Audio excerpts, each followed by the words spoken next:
This is a 1915 model VF Davis vertical feed sewing machine, perhaps more properly called a needle feed because the needle remains in the fabric as the feed mechanism moves the material. While this updated version of earlier Davis sewing machines features many improvements, the most important was the addition of a reverse stitch that could be activated simply by pressing a button to lock off the seam.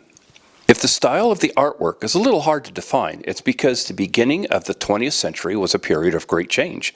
The elegant, flowing style of the Victorian era was giving way to modern, more geometric looks of the upcoming Art Nouveau period. What this machine has is a blending of the two styles.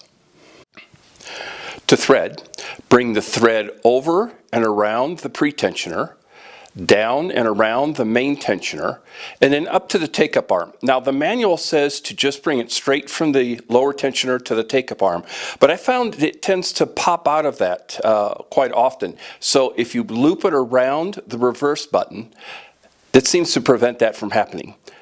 Down through this pigtail, and then through the needle from left to right.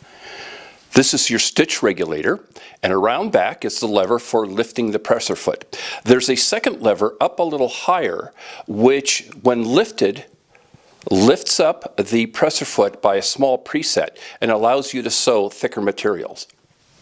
Place the bobbin in the bullet shuttle, and it doesn't seem to matter whether the thread comes off like this or like this. I've had it work both ways.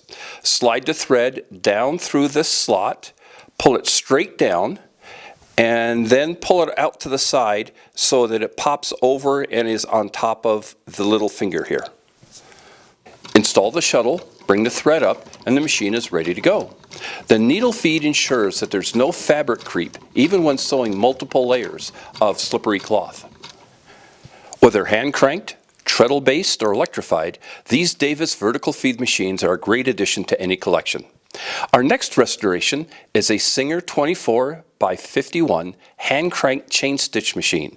I hope you'll check back to see how it turns out. Until then, thanks for watching.